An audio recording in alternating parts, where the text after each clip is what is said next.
देशाचा अर्थसंकल्प आज सादर झाला आणि या अर्थसंकल्पाकडे आज देशातल्या सुवर्णनगरी म्हणून ओळख असलेल्या जळगावच्या सराफ बाजारासह येथील सराफ व्यावसायिकांचं लक्ष लागलं होतं। कारण गेल्या काही दिवसांपासून सोन्या चांदीचे भाव जे आहेत ते गगनाला भिडलेले आहेत, तर दुसरीकडे सराफ व्यावसायिकांच्या या अर्थसंकल्पाकडून मोठ्या अपेक्षा होत्या। त्यामुळे ग्राहकांसाठी असेल किंवा सराफ व्यावसायिकांसाठी असेल, हा अर्थसंकल्प नेमका कसा आहे हे जाणून घेण्यासाठी आपल्यासोबत सराफ असोसिएशनचे काही पदाधिकारी आहेत। आपण त्यांच्याशी बोलणार आहोत। काय सांगणार, मोठ्या अपेक्षा ज्या आहेत या अर्थसंकल्पाकडून तुम्हाला होत्या? कारण देशामध्ये आपली सुवर्णनगरी म्हणून ओळख आहे। सोन्या चांदीची कस्टम ड्युटी असेल किंवा इतर गोष्टींबद्दल सर्व लक्ष आपलं त्याकडे लागलेलं होतं। कशा पद्धतीचा अर्थसंकल्प आहे, कसं पाहताय तुम्ही याकडे? सर्वप्रथम मी अर्थमंत्र्यांचे आणि त्यांच्या टीमचे स्वागत करतो। इन्कम टॅक्समध्ये विशेष सूट, बाकी काही योजना, जे 150 एअरपोर्ट साधारण देशामध्ये नवीन त्यांनी आखले त्याबद्दल आणि अनेक काही विविध याच्यावर। परंतु सोने आणि चांदीसाठी विशेषतः सोन्यामध्ये आणि चांदीमध्ये जी 3% GST होती, ती आम्हाला अपेक्षा होती की 1% GST होईल आणि 2% हा भुर्दंड ग्राहकांवर कमी पडेल असा एक अंदाज होता। तो यावेळेस काही झाला नाही। आम्ही सुवर्ण बाजाराच्या हिशोबाने फक्त त्यासाठी भ्रमनिरास, बाकी बजेट खूप चांगलं आहे।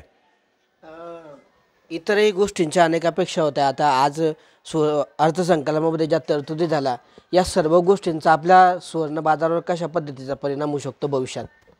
आम्ही त्यांच्याकडून अपेक्षा केल्या होत्या रोखीच्या व्यवहाराबद्दल, ती अपेक्षा आमची पूर्ण झालेली नाही आहे आणि आता आम्ही मागणी परत तशीच ठेवू की पुढच्या अर्थसंकल्पात आमची मागण्या पूर्ण होतील। म्हणजे काय अपेक्षा होती? आमच्या रोखीच्या व्यवहाराची मर्यादा वाढवावी, ती 2 लाख होती ती 5 ते 10 लाख करावी अशी आमची अपेक्षा होती। अच्छा, ती पूर्ण झालेली नाही।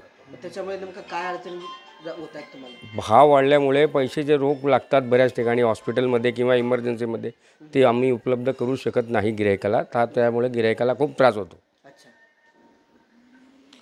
ग्राहकांना जी खरेदी करण्याची रोख मर्यादा आहे ती 10,000 रुपयाची आहे। याच्या पहिले ती 20,000 होती।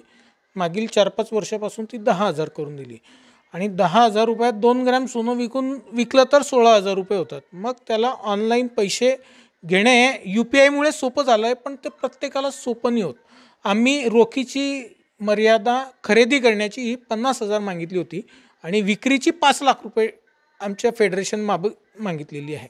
त्याच्यापैकी दोघी मागण्या मान्य झालेल्या नाही आहे। अच्छा, आपण मग इतर ज्या गोष्टी आहेत, समजा इतर जे निर्णय घेतलेले आहेत, त्या निर्णयामुळे काही परिणाम होईल का आपल्या सुवर्ण बाजारावर किंवा सोन्या चांदीचे भाव वाढतील वगैरे भविष्यात?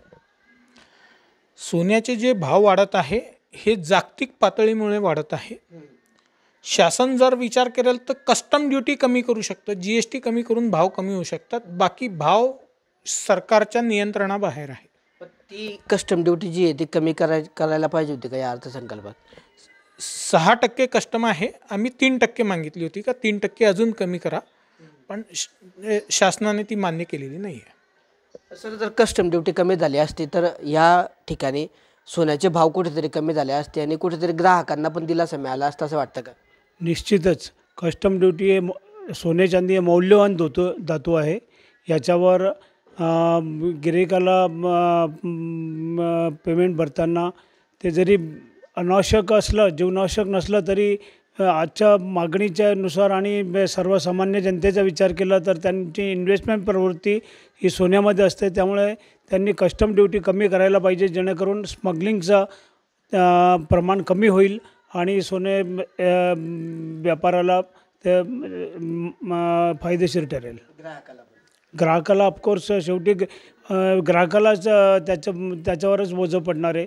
कस्टम ड्युटी कमी व्हायला पाहिजे। म्हणजे एकंदरीतच कस्टम ड्युटी असेल, रोखीच्या व्यवहारांची मर्यादा असेल, या गोष्टी अर्थसंकल्पात ज्या तुमच्या अपेक्षा होत्या ते व्हायला पाहिजे होत्या, मात्र ते झालं नाही। त्याच्यामुळे कुठेतरी निराशा झाल्यानं काय वाटतं का तुम्हाला? नाही, सर्वसामान्य लोकांच्या दृष्टीने फार चांगला बजेट आहे आणि income tax point of view जर विचार केला तर मिडल क्लासला त्याचा भरपूर फायदा झालेला आहे। त्यामुळे अर्थसंकल्पाबद्दल काहीतरी नुसतं निगेटिव्ह बोलावं आम्ही या मताचे नाही। निश्चितपणे जे सुवर्ण व्यावसायिकांसाठी सोनं आणि चांदीची जी GST आहे ती निश्चितपणे कमी व्हायला पाहिजे होती। ती खूप जास्त आहे। 20,000 रुपये जेव्हा सोनं होतं 20-25,000 रुपये, तेव्हा 1% व्हॅट होतं अगोदर। 15,000 17,000 त्याच्यानंतर GST आलं 3% झालं आणि 20,000चं साधारण 60,000 रुपये एका किलोला GST जात होती. आज तीच GST 2.5 लाख रुपये किलो जाते. ती ग्राहकांच्या खिशातनंच सरकार काढते. ते निश्चितपणे कमी व्हायला पाहिजे होतं. तसंच रोखीची मर्यादा आणि कस्टम ड्युटी ही कमीत कमी 2 ते 3% कमी करतील अशी अपेक्षा होती, कारण त्याच्याने स्मगलिंग बंद होईल. जी स्मगलिंग आहे ती कमीत कमी होईल किंवा बंद होईल. त्याच्यामुळे आम्हाला निश्चित हे अंदाजा होता, अपेक्षा होती. पुढच्या वेळेस पाहू. तर हे होते या आपल्या सुवर्णनगरीतले सराफ व्यावसायिक की ज्यांनी सांगितलं आहे की कुठंतरी GST असेल किंवा कस्टम ड्युटी असेल किंवा रोखीने व्यवहाराची जी मर्यादा होती ती कमी होण्याबाबतच्या अपेक्षा या अर्थसंकल्पात होत्या. मात्र त्या अपेक्षा कुठेतरी पूर्ण झालेल्या नाही. त्या व्यतिरिक्त हा जो अर्थसंकल्प आहे हा खूप चांगला असल्याच्या प्रतिक्रियासुद्धा त्यांनी दिल्या. मात्र कुठंतरी कस्टम ड्युटी कमी न होणे किंवा GST कमी न होणे किंवा रोखीच्या मर्यादाची रोखीच्या व्यवहाराची मर्यादा होती ती आहे त्या परिस्थितीत तीच राहिल्यामुळे या सर्व गोष्टींचा या सराफ व्यावसायिकांच्या व्यवसायावर परिणाम होणार आहे आणि याचमुळे कुठंतरी सोन्याचे भाव जे गगनाला भिडलेले आहेत त्याचासुद्धा परिणाम ग्राहकांवर सुद्धा होणार असल्याचं आपल्याला पाहायला मिळतं आहे. किशोर पाटील, TV9 मराठी, जळगाव.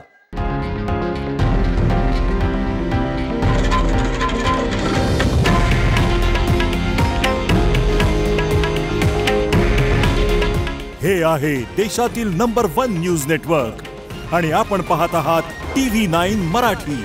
काळजी तुमची, हित महाराष्ट्राचं.